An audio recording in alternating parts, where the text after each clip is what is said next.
이제 우리 당 안에 반당 종파놈들이 다시 나타난다면 어떻게 하겠소?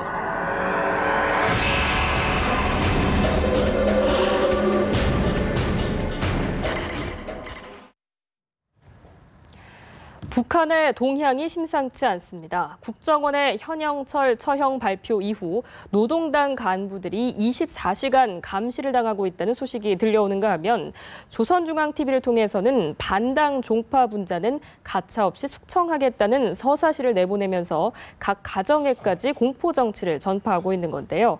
국정원 제1차장을 지낸 전옥현 서울대 국제대학원 초빙 교수, 경민대 북한학 전공 강명도 교수와 함께 자세한 이야기 나눠보겠습니다. 네, 안녕하십니까? 네, 안녕하십니까? 네. 국정원이 현영철이 처형됐다라고 밝힌 게 지난달 말이었는데 아직까지도 기록 영화에는 계속 등장을 하고 있어서 일각에서는 숙청은 당했지만 처형을 당한 건 아니다 이런 분석도 나오는데 어떻게 보고 계십니까? 제가 보기에는 이제 처형 당한 게 맞는 것 같고요. 대신에 이제 기록 영화에는 계속 내보내는 이유는 두 가지로 압축할 수 있다고 봅니다. 첫 번째는 이제 내부적으로는 어떤 주민들한테 이 비공개 처형의 형태를 띄움으로써 공포 심리 효과를 좀 제고시키려는, 그럼으로써 어떤 절대적인 충성을 은연중에 요구하는 그런 정치 심리적인 측면이 있고, 대외적으로는 어쨌든 간에 이제 국정원의 정보 공개를 통해서 이 세상에 현영철 처형이 알려졌지 않습니까? 자기네가 생각한 것보다 국내외적인 비판의 시각이 상당히 강하다. 그렇기 때문에 김정은 체제에 대한 어떤 비판의 수위를 좀 더 낮춰보려는, 외면해보고 싶은 어떤 심리적인 효과, 그런 것 때문에 대외적인 매체를 통해서는 살아있는 것처럼 위장하는 전술을 쓰고 있다. 저는 그렇게 봅니다. 그 소식을 좀 묻어두고 싶은 거군요. 그렇죠. 이런 가운데 한편 대북 소식통에 따르면 현영철 처형이 알려진 이후에 북한 당국이 간부들을 좀 감시하고 통제를 하고 있다라고 하는데, 만약에 처형된 게 사실이라면 그것으로 인한 어떤 동요를 막기 위해서 이러는 걸까요? 그렇죠. 숙청되거나 처형됐다면 이제 현영철이가 일반 사람이 아니고 인민군이 오래 몸담고 있던 약 한 50여 년간을 인민군 야전지휘관으로부터 인민무력부장이 된 사람이기 때문에 폭이 상당히 깊어요. 그렇게 된다면 이제 그 현영철이를 따르던 장군들도 있을 거고, 또 현영철과 친하던 당 간부들도 있을 거고, 내가 간부들도 있을 거고, 상당히 현영철이 주위에 사람이 많을 겁니다. 특히 현영철이는 만경대혁명학을 졸업했기 때문에 최령에도 만경대혁명학을 졸업생이고, 오금철의 오일정, 항일혁명 투사들뿐 일세 아들들뿐만 아니고 조국해방 전쟁이라고 해주는 6.25 전쟁 당시에 전사한 자녀들까지도 지금 다 만경대혁명학에서 자라고 있기 때문에 이런 사람들과 상당히 관계가 깊기 때문에 상당히 폭이 깊을 겁니다. 제가 보기에도 장군들 한 30-40명과 그 지휘장교들, 소좌에서부터 대좌까지, 일반 이제 고급 장교라고 하는 소좌에서 대대장부터 연대장, 그다음에 사단장, 또 군단장의 군단 부사령관이라든가 참모장, 이런 사람들이 상당히 많을 거라고 생각합니다. 특히 자기가 8군단 사령관을 했기 때문에, 이 현영철이 8군단 사령관하다 올라오지 않았습니까? 올라왔기 때문에 또 5군단에도 가 있었고요. 그렇기 때문에 이 군부 내에 현영철이를 따르는 지휘장교들이 상당히 폭이 많을 겁니다. 이 사람들 다 숙청할 수는 없기 때문에 감시를 붙일 수밖에 없는 거죠. 그러면 장성택만큼은 아니어도 현영철 역시 주위의 측근들의 규모가 좀 컸다라고 볼 수 있는 거죠. 그렇죠. 장성택이야 워낙 폭이 넓기 때문에, 또 그리고 김일성의 사이고 김정일이 하나밖에 없는 매제이기 때문에 사람들이 상당히 줄을 대기해서 거기 사람이 많이 몰리게 돼 있거든요. 실제로 북한 내에 있는 지금 60세 이상 되는 사람들은 장성택이와 가깝지 않은 사람이 별로 없습니다. 그렇지만 장성택이는 당과 군에 깊은 인맥이 있다고 본다면, 현영철이는 야전군 지휘관으로서 인민군 대장이 되고 인민무력부장이 됐기 때문에 지휘관들, 군인들 속에 상당히 인맥이 형성돼 있다는 거죠. 이렇게 군 인사였고 군의 측근들이 많기 때문에 김정은이 더욱 우려를 하는 것 같은데, 또 간부들이 이동을 할 때 증명서를 발급하는 것에 대해서도 많이 통제를 하고 있다라고 합니다. 이게 어떻게 보면은 좀 소문이 퍼지는 걸 막기 위해서가 아니냐 이런 분석도 나오는데, 요즘은 또 휴대전화가 있어서 이동을 제한한다고 해서 다 되는 게 아니지 않습니까? 그렇습니다. 그래서 아까 이제 앞에서 답변한 거하고 같은 맥락인데요. 기록 영화는 보여주지 않습니까? 그러면서 이런 통제, 이동 통제도 하고 여러 가지 이제 사상 충성도 강요하고 이러거든요. 이 얘기는 바로 김정은 체제의 어떤 불안정성이 내부에 노정돼 있고 생각한 것보다 많이 퍼져 있다. 이런 거를 단속하기 위해서 이동의 자유도 제한하고 휴대폰은 보급돼 있지만 거기에 휴대폰에 대한 통신 우리 집은 감청이지만 예, 그쪽에서는 일반화돼 있거든요. 그렇기 때문에 주민 통제 체제를 최대한으로 강화하는 것이죠. 그렇군요. 이 현영철 숙청 이유에 대해서는 뭐 다양한 분석이 나왔었는데 한 대북 소식통에 따르면 현영철이 사석에서 젊은 사람이라고 하면서 김정은을 지칭을 하면서 정치를 잘 못한다 이렇게 비판을 했다라고 합니다. 이게 좀 사실일 가능성이 있다고 보십니까? 사실일 가능성이 상당히 크죠. 왜냐하면 김정은이 앞에서 그런 이야기를 했다는 것이 아니고 사석에서요? 네, 그러니까 자기 이제 측근들이라든가 아니면 거기서 이런 이야기, 지금 젊은 지도자가 지금 잘못하고 있다는 이야기, 그러니까 불만 불평을 할 수가 있다는 거죠. 특히 또 하나는 뭐냐면 최근에 지금 임업상 부상도 청산하고 네네.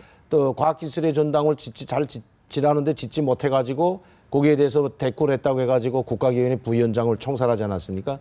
그런데 이런 모든 것들이 지금 돈을 가장 많이 가지고 있는 것은 외화를 많이 가지고 있는 데는 아무래도 군대입니다. 인민무력부에 많은데 이 돈 관리를 누가 하냐면 총정치국장이 하는 것이 아니라 인민무력부장이 하고 있거든요. 네네. 왜냐하면 인민무력부의 모든 살림살이를 맡은 것이 바로 인민무력부장이기 때문에 자기 병사들을 배불리 먹이고 전투훈련을 시키는 것은 바로 인민무력부장 아닙니까? 그런데 인민무력부에 있는 돈을 좀 가져다 주라고 했는데 당 재정경부라든가 아니면 이런 건설현장이 지원해 주라고 했는데 사석에서 뭐라고 했냐면 그 북한에서 들려오는 이야기에 보면 아니 이제 인민군 병사들이 용량실적을 내서 지금 죽어나가고 있는데 이 돈을 갖다 주면 우리는 어떻게 살려고 하냐 이런 이야기를 했다는 거죠. 틀린 말은 아니지 않습니까? 지금 무슨 과학기술의 전당 그게 중요하지 않잖아요. 병사들이 굶어 죽어나가고 있고 지금 용량실적을 내서 쓰러지고 있는데 그걸 맡은 인민무력부장 이 현영철이는 가슴이 아플 겁니다. 그러니까 하나라도 자기 병사들을 먹여야 되는데 그 돈을 이런 건설 현장, 뭐 이거 이수나만한 이런 건설 현장에 돌려대고 나무 모욕하는 데다가 톤을 주라고 하니까 이게 불만 불평이 있을 수밖에 없죠. 이런 불만을 했다는 거죠. 그렇군요. 이렇게 돈 문제 관련해서도 불만을 제기했을 수 있다. 차장님께서는 어떻게 보십니까? 그렇습니다. 이제 기본적으로 현재 들려오는 말을 종합해 보면 기본적으로 이제 김정은의 어떤 통치 방법에 대해서도 불만했고 정책에 대해서도 불만했다. 예를 들어 젊은 사람이 정치 잘못한다. 이건 총체적인 김정은 체제에 대한 김정은의 통치력에 대한 근본 부정이거든요. 네네. 이건 용납받을 수가 없는 거죠. 그다음에 지금 알려져 오는 얘기가 이 핵 우위력을 과시해서 군사 긴장을 도발하는 거. 이러니까 문제가 많다. 그러니까 지금 러시아 같은 데서 내가 무기 구매하러 갔는데 러시아가 무기 안 주는 거 아니냐. 이런 또 불만도 김정은이한테 보고가 됐다. 이런 얘기가 흘러나오는 거거든요. 그러면 핵은 뭐냐? 바로 김정은이 통치 체제의 큰 기둥입니다. 핵과 경제 병진 노선이지 않습니까? 그러면 김정은이가 김정은 체제를 갖추는 데 있어서 가장 핵심 정책을 부인하고 들어간 거잖아요. 그러니까 김정은 입장에서는 자기 목 베려고 칼 들고 달려오는 거나 다름없다. 그러니까 제거해야 되는 거죠. 그렇군요. 예. 이렇게 국정원이 현영철의 숙청을 발표한 이후에 좀 눈에 띄는 것이 북한이 조선중앙TV를 통해서 어떤 반당 종파 분자를 숙청하겠다 이런 서사시를 내보내고 있다라고 하거든요. 내용을 한번 확인해 보도록 하겠습니다. 높이 혁명가요 높이 행군 또 행군으로 이어가자. 동무들 이제 우리 당 안에 박헌영, 이승엽, 최창익이와 같은 반당 종파놈들이 다시 나타난다면 어떻게 하겠소? 그 이름들을 좀 언급을 했는데요. 그중에 눈에 띄는 게 박헌영입니다. 박헌영은 뭐 1950년대 이미 숙청된 사람인데 박헌영까지 언급하면서 이렇게 반당 종파 분자를 숙청하겠다라고 으름장을 놓는 게 어떤 의도라고 봐야 될까요? 그러니까 박헌영 이런 사람들은 결국 이제 김일성과의 관계가 가장 가까운 측근이거든요. 그러니까 이 사람도 반당 종파 문제로 제거했다. 이건 바로 뭐냐?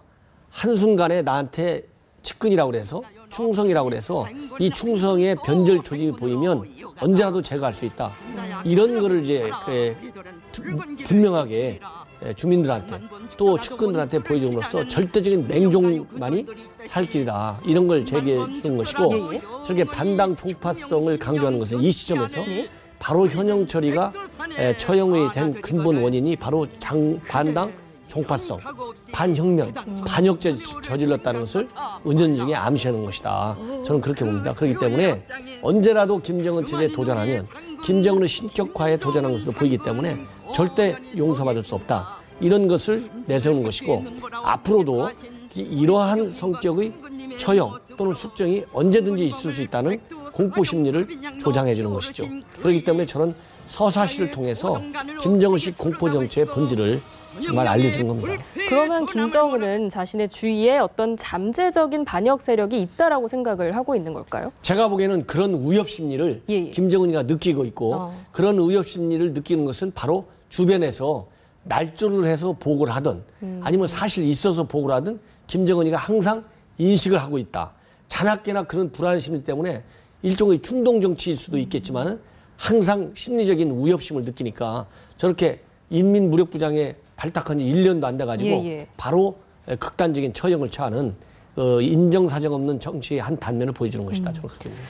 방금 보신 영상이 서사시라는 형식을 띠고 있는데요. 이것을 지은 사람이 신병강이라는 사람이라고 합니다. 북한에서 이런 서사시는 많이 접해 보셨나요? 저런 소사시는 뭐 엄청나게 많죠. 고난의 행군이라는 대소사시도 있는데 이게 다 뭐냐면 이 소사시는 말 자체로 역사적인 사건, 뭐 김일성 혁명활동 시기에 아주 역사적인 사건들을 이제 시적으로 소술하는 것을 소사시라고 하는데, 그러니까 이런 반당 반혁명 종파분자에 대한 이런 그 역사적인 사실들을 이야기하면서 이 당과 이게 나라와 당이 좀 어려울 때, 우리 인민이 어려울 때 이런 반당 반혁명자들이 항상 고개를 들었다. 이걸 보여줌으로써 그러니까 김일성이 때도 있었다는 겁니다. 한마디로 말하면. 저기 지금 51년도 저 박헌영이 처형됐고 57년도 이승엽 최창익인데 다 그 최고 내각 부수상이고 당중앙위원회 부위원장이 하던 그런 상당히 김일성 다음에 가던 1인자, 2인자, 3인자였던 사람이 이승엽이고 최창인데 이승엽 도당이라고 했습니다.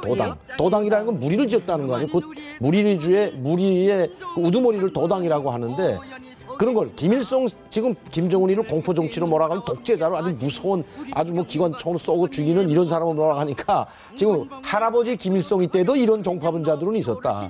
나라가 어려울 거 당이 어려울 때 이런 종파분자 나온다는 걸 보여줌으로써 지금 내가 처용하는 것이 지금 뭐 이거 일 잘하고 좋은 사람 처형하는 거 아니다. 우리 당을 내부로부터 와해시키고 최고권위에 도전하는 이런 반당 반혁명 분자들을 숙청하는데 할아버지가 숙청했듯이 그때도 다 1인자 2인자들 아닙니까? 지금 저기 숙청당한 사람들이. 그걸 보여주면서 내가 뭐 독재라고 뭐 막 총살하는 거 아니다. 할아버지 때도 있었고 자기 아버지 때도 있었고 나도 그런 사람들은 도당은 절대 용서하지 못한다는 걸 보여주는 거죠. 어떻게 보면 좀 숙청을 정당화하는 측면도 있는 것 같은데요. 할아버지의 그렇죠. 기대서. 자기가 숙청하는 걸 좀 정당화하려고 옛날에 숙청했던 50년도, 57년도 아마 이제 조금 있으면 68년도 저 박금철, 김도만 당 조직비서였고 당 선전비서였던 다 숙청하자, 다 총살했거든요. 그런 사람들도 이제 아마 시리즈로 나올 겁니다. 그렇군요. 당연히 이제 김정은의 뭐 측근 간부들은 긴장을 할 수밖에 없을 것 같은데 북한에서 가장 끔찍한 말이 당의 신임을 저버렸다라는 표현이라고 합니다. 들어보셨나요? 이 말은 바로 김일성이가 했던 겁니다. 자기가 그만큼 신임을 줘서 박금철 그 이승엽, 김창봉이라고 있어요. 김창봉 민족보위사 무력부장 했던 68년도 무력부장하다 숙청당했는데 내가 그렇게 신임했는데 내 신임을 저버렸다. 이게 당의 신임이거든요. 수령의 신임, 당의 신임. 이 수령의 신임을 저버렸다는 것은 이건 반역죄죠. 그렇게 믿었는데 믿음을 저버리고 뒤에서 딴 꿍꿍이를 했다는 건 이걸 바로 북한에서는 반당 반혁명 분자라고 하는 거죠. 이 말에 걸리면 이 반당 반혁명 종파 분자에 찍히게 되면 살아남지 못합니다. 이 말을 듣고 살아남은 사람은 단 한 명도 없어요. 그건 회의 때 말하자면 그 장성태에 체포하는 장면을 보여주지 않았습니까? 그게 당주안의 정치 확대 회의인데 박금철, 그 김도만 같은 또 최창희 저기 이름이 나왔잖아요. 이승엽 도당이라는 그 사람들도 당조안이 전원회의에서 비판대 올려놓고 김일성이가 비판한 겁니다. 당의 신임을 저버렸고 내 신임을 저버렸고 이런 이야기거든요. 그렇군요. 이렇게 뭐 간부들을 향해서는 공포 분위기를 조성하고 있으면서도 또 청년들을 향해서는 다정한 모습을 보여주고 있다라고 해서 좀 화면을 통해서 보도록 하겠습니다. 태어날 때부터 나쁜 사람이라는 없으며 집단이 힘을 들여 교양 개조하지 못할 청년은 없습니다. 잘못 살아온 지난날과 결별하고 새 출발을 한 청년들도 참가하였는데 나는 그들이 정말 기특하고 대견하여 모두 안아주고 싶은 이게 김정은이 한 발언이라고 하는데 내용을 보면 대견해서 모두 안아주고 싶다. 굉장히 다정한 모습을 보여줬거든요. 그러니까 좀 이중적인 태도를 보이는 것 같은데 어떻게 분석할 수 있을까요? 그러니까 이제 이중적인 태도가 극명하게 대비되지 않습니까? 그래서 이제 일견 그거를 아주 좋은 말로 애민의 지도자 모습을 보여준다 그러는데 애민의 지도자 모습을 보이는 것이 아니라 애민으로 위장한 지도자 모습을 보여서 주민들을 껴안는 것 같은 착시 효과를 노리는 거다. 저런 면모를 가지고 일각에서 김정은이가 애민 사상, 네. 애민 철학을 가진 지도자로서 다가가는 모습이다. 이거는 김정은의 실체를 모르는 잘못된 해석이다. 저는 그렇게 봅니다. 강명도 교수님께서는 어떻게 분석하십니까? 전 김일성, 김정일 때부터 써먹던 수법이에요, 원래. 예. 간부들을 처용하고 일반 사람들을 공개 처용하는 장면들 많이 찍어오지 않았습니까? 실제 다큐멘터리 원래 기록 영화를 찍어왔잖아요. 저기서 현장 청사라는 걸 찍어온 예. 동영상도 많은데 이건 뭐냐면 지금 저렇게 말하는 북한 조선중앙TV나 노동신문에서 이야기한다고 해서 북한 주민들이 우리 수령님 젊은 지도자 하는 사람 하나도 없어요. 왜냐하면 자기네가 지금 어떻게 살고 있는지 알고 있기 때문에 지금 현실이 어떤지 알고 있기 때문에 아무리 청년들 회의를 불러다 놓고 기념사진을 촬영하고 저건 김일성, 김정일 때 해오던 수법이라는 거 이제 70년 동안 속고 살았기 때문에 노동신문을 나오는 걸 반대로 보면 되고 조선중앙TV에서 나오는 것도 반대로 보면 됩니다. 내가 애민이다 하면 그냥 인민들은 무참히 죽이는 그런 사람을 거꾸로 본다는 게 북한에서 나오는 정답이에요. 제가 있을 때도 그랬거든요. 지금 북한 주민들이 제가 하나만 말씀드리면 뭐냐면 신뢰를 들어서 지금 인민들이 얼마나 먹고 살기 힘듭니까? 모든 가정에 돼지 한 마리를 무조건 기르라고 했답니다. 지금 최근에 지시가 떨어져가지고 왜 군대를 막 지금 현영철이도 총살하고 인민군 부대들이 막 지금 용량시적 올리고 하니까 인민들한테 무조건 매 가정마다 돼지 한 마리를 길러서 바치라 그랬대요. 그 바치면 군부대다 바치는 거죠. 그럼 국가에 바치면 그 고기를 가지고 김정은이가 마치 더 자기가 군부대 병사들에게 돼지고기 주듯이 공짜로 바치라 그랬나. 무조건 한 마리 바쳐야 되는데 그래서 이 돼지고기를 안 바치면 노동 처벌받고 노동 교양소가 아니면 교화형까지 처하니까 이 과불전대 못하게 되면 그래서 지금 장마당은요. 돼지 새끼 돼지가 군값이랍니다, 지금. 이게 바로 김정은입니다. 그러니까 인민들을 그렇게 고혈을 짜내가지고 인민들이 자기도 먹을 건데 어떻게 돼지를 기르냐고요. 돼지를 길러서 바치라고 하는, 강제로 바치라고 하는 이 김정은이 행위하고 지금 나오는 이야기하고 상반되지 않습니까? 인민들은 속지 않는다는 겁니다. 아무리 그런 애민 지도자의 이미지를 강조를 해도 주민들은 살기가 힘들고 또 간부들을 향해서는 공포 분위기를 조성을 하고 있기 때문에 자칫 어떤 내부 결속을 위해서 도발을 감행하는 거 아닌지 우려스럽기도 한데요. 어떻게 전망하십니까? 지금 현재 이제 바로 중요한 포인트인데요. 내부 결속할 수 있는 방법이 현재로서는 도발과 이런 공포 정치밖에 없어요. 예. 공포 다음에는 항상 충성 맹세 분자들의 맹종 행태밖에 없거든요. 거기서는 바로 뭐냐? 현영철이를 처형했다는 얘기는 앞으로 대남 관계에 있어 또 대미 관계에 있어서 또 일반적인 대화의 관계에 있어서의 강력한 대결. 앞으로 한반도 정세는 최소한도 금년 연말까지는 전반적인 기준으로 대결 국면, 긴장 조성 국면으로 간다. 일시적으로 화해를 위장한 위장 평화 공세는 나올 수 있을지언정 진정한 대화 의지는 없다. 최근에 우리 박 대통령 욕하는 거 보세요. 정말 상상의조차 없는 용어를 동원하지 않습니까? 이 얘기는 뭐냐? 김정은 체제의 불안정성이 달릴 수 있는 유일한 방법은 남북 대결에서 김정은이가 주도권을 장악하고 한국을 흔드는 위대한 지도자라는 걸 보이는 길밖에 없다. 그래서 북한의 실상, 현 상태에서의 북한의 대남 전략에 온건한 메시지를 보내서 남북관계를 풀겠다는 이런 전략은 성공하기가 어렵다는 것을 반증해 주는 것이다. 저는 그렇게 봅니다. 김정은의 공포 정치가 또 남북 관계에도 부정적인 영향을 미치진 않을지 우려스러운 상황인 것 같습니다. 네, 오늘 말씀은 여기까지 듣겠습니다. 지금까지 전옥현 전 국정원 제1차장 그리고 경민대 강명도 교수였습니다. 고맙습니다.